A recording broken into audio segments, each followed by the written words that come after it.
En el ABC jurídico de hoy, el segundo artículo de la Constitución mexicana. Este artículo es uno de los que más me gusta por la riqueza cultural con la que cuenta México. Estadísticas del INEGI muestran que en el país hay más de 60 pueblos indígenas y se hablan más de 72 lenguajes. Por ello la importancia de este artículo, cuyo objetivo es preservar nuestras raíces. Lo malo es que en la realidad no se aplica del todo. En nuestra sociedad vemos como un insulto la palabra indígena, haciendo una separación social, cuando lo que deberíamos de hacer es una inclusión de estas comunidades.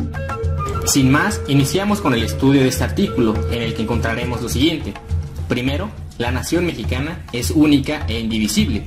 Segundo, la composición pluricultural de México. Tercero, la conciencia de una identidad indígena. Cuarto, la libre determinación de los pueblos. Quinto, el reconocimiento de los derechos de los pueblos. Y sexto, la protección de las comunidades indígenas. La Constitución menciona que la nación mexicana es única e indivisible.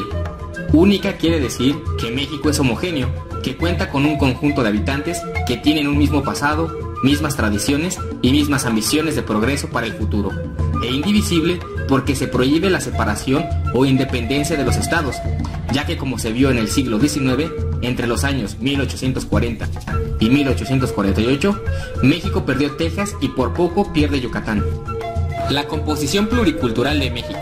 La nación tiene una composición pluricultural sustentada originalmente en sus pueblos indígenas que habitaban en el territorio actual del país al iniciarse la colonización y que conservan sus propias instituciones sociales, económicas, culturales y políticas. Antes de la conquista, el principal desarrollo cultural se dio en Mesoamérica, la parte central del continente americano, donde el medio ambiente y los recursos naturales propiciaron el nacimiento y desarrollo de culturas. Se encontraban los olmecas, los zapotecas, los mayas y los mexicas, y a través del tiempo han sobrevivido parte de esas raíces. La conciencia de una identidad indígena. La Constitución menciona lo siguiente: la conciencia de su identidad indígena para determinar a quiénes se aplican las disposiciones sobre pueblos indígenas.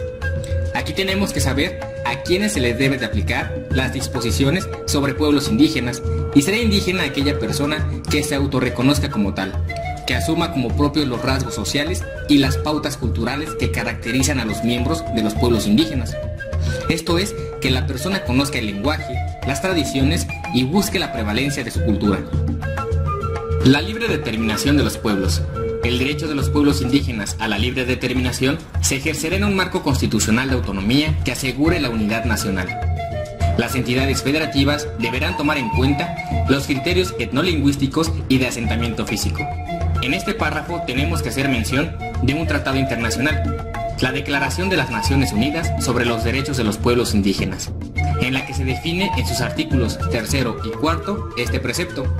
Los pueblos indígenas tienen derecho a la libre determinación para decidir libremente su política, su desarrollo económico, social y cultural, así como también tienen derecho a la autonomía y autogobierno en las cuestiones de sus asuntos internos. Todo esto con apego a la Constitución y el respeto a las mujeres, ya que es algo común que en las comunidades las mujeres tengan menos facultades y no sean consideradas para los cargos de poder. El reconocimiento de los derechos de los pueblos. Esta Constitución reconoce y garantiza el derecho de los pueblos y las comunidades indígenas a la libre determinación y, en consecuencia, a la autonomía para, primero, decidir sus formas internas de convivencia y organización social. Segundo, aplicar sus propios sistemas normativos en la regulación y solución de conflictos internos. Tercero, elegir de acuerdo con sus normas a las autoridades o representantes para el ejercicio de sus formas propias de gobierno interno. Y cuarto, tener acceso a la justicia, así como a ser asistidos por intérpretes y defensores que tengan conocimiento de su lengua y cultura. La protección de las comunidades indígenas. La Federación, las entidades federativas y los municipios, para promover la igualdad de oportunidades de los indígenas y eliminar cualquier práctica discriminatoria, establecerán las instituciones y determinarán las políticas necesarias para garantizar la vigencia de los derechos de los indígenas.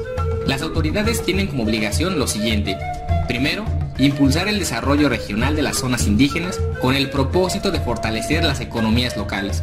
Segundo, garantizar e incrementar los niveles de escolaridad, favoreciendo la educación bilingüe e intercultural, así como establecer un sistema de becas para los estudiantes indígenas en todos los niveles. Tercero, asegurar el acceso efectivo a los servicios de salud a todas las comunidades. Y cuarto, propiciar la incorporación de las mujeres indígenas mediante el otorgamiento de estímulos para favorecer su educación y su participación en la toma de decisiones. Con esto podemos tener una idea general de lo que establece nuestro segundo artículo constitucional. Saber que somos un país que cuenta con una riqueza cultural inmensa y que tenemos la obligación de incorporar y mantener a esas comunidades, no solo por sus festividades, sino porque son nuestros orígenes.